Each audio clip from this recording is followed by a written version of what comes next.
This video will contain spoilers for Star Wars The Clone Wars Season 7 as well as the rest of the series. You have been warned.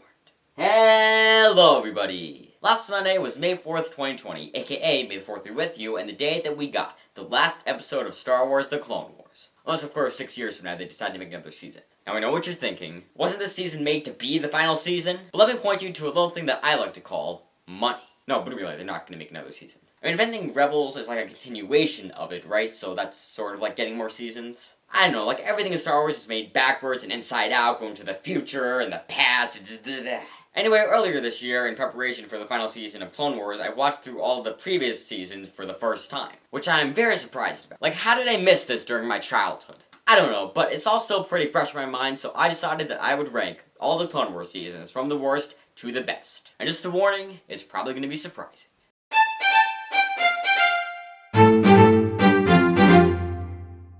So the way that I ranked the seasons were based off of the percentage of the episodes that I liked in each of the seasons. The ones that I didn't remember zoning out or wanting to skip while watching. And the way I figured that out was I looked at the titles and thumbnails and descriptions of each of the episodes to jog my memory from when I watched them. And then I thought, did I like this one or was I zoning out while watching it? I tallied up the ones that I liked, divided by the amount of episodes in the season, I found a percentage. Now I did find a bit of a problem with that method, but we're gonna get back to that later.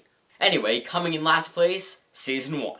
There really wasn't that much that was really interesting in this season. I mean, I like when General Grievous jumped down and said, "Hello there," mirroring when Obi-Wan did that in Revenge of the Sith. Well, actually, Revenge of the Sith comes after this, so I guess Obi-Wan is copying General Grievous when he says that. But the problem with this season is they have too many episodes that follow the same kind of boring formula. They go to a random planet, they have a battle, Anakin does something reckless, and they leave. Also, I mean, come on, why do they have a Jar Jar Binks episode?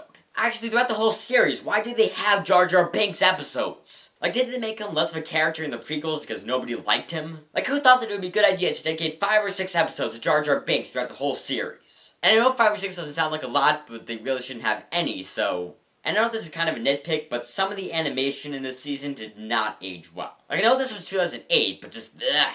Anyway, when I tallied up the amount of episodes I liked from this season, it ended up being 55%. Next up, this might be surprising, but Season 4. This is actually tied with Season 1 at 55%, but I like the episodes that I like from Season 4 more than I like the episodes that I like from Season 1. Yeah, that made sense. But what really killed the season was, well, it started with the Princely Char and Mon Cala arc, which I didn't really find all that interesting. Also, Jar Jar Binks was a part of it. Then, if that wasn't enough Jar Jar Binks for you, they had another Jar Jar Binks episode. But now, I do have to say that in that episode, the fight between Anakin and Count Dooku was really awesome. And the whole thing where Padme had to choose between saving Anakin or keeping General Grievous captured and possibly winning the war, that was pretty good. But the whole Jar Jar Binks thing, that was just so cringy. Then they have a C-3PO and R2-D2 arc for 2 episodes. Which, I mean, I love C-3PO and R2-D2 as much as the next guy, but just 2 episodes with them as the main characters, just no. They're not meant to be main characters. They're not meant to have their own storylines. They're supposed to accompany other characters like Anakin or Obi-Wan or Ahsoka. The last episode with Darth Maul was pretty cool though. And 5th, quite fittingly, Season 5.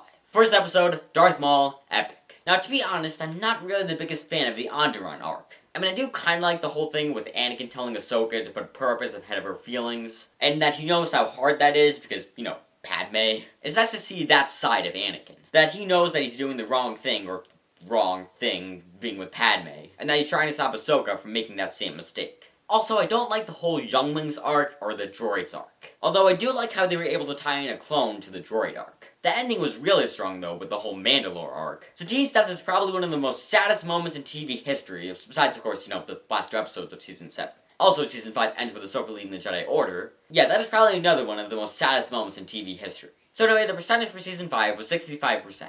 And next, Season 7.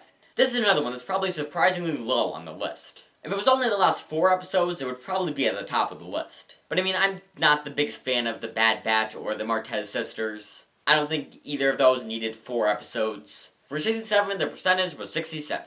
And Season 6. Starts out with an awesome arc that foreshadows Order 66. Actually, I don't know if it's considered foreshadowing because we know that it happens because of the movies. But it also happens later in the series, so...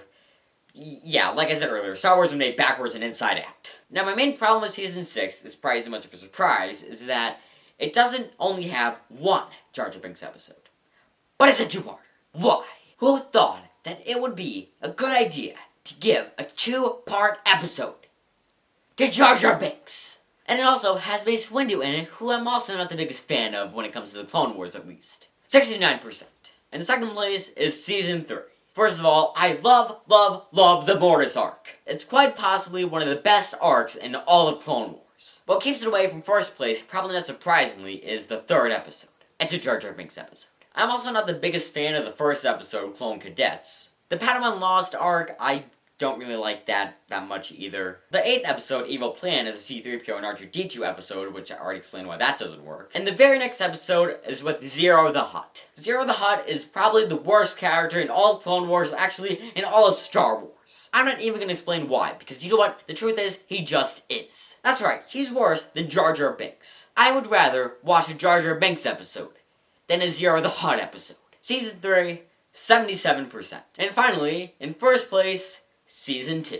They introduced Obi-Wan as a teenage relationship. I really like Zilla Beast Strikes Back, which is weird because I don't really like Zilla Beast all that much. I think because I like them being on Coruscant rather than whatever planet they were on before. And it also shows the corruption of the Jedi in the war. I also like the Cad Bane arc at the beginning. I think that's really cool. So anyway, Season 2 was 86%.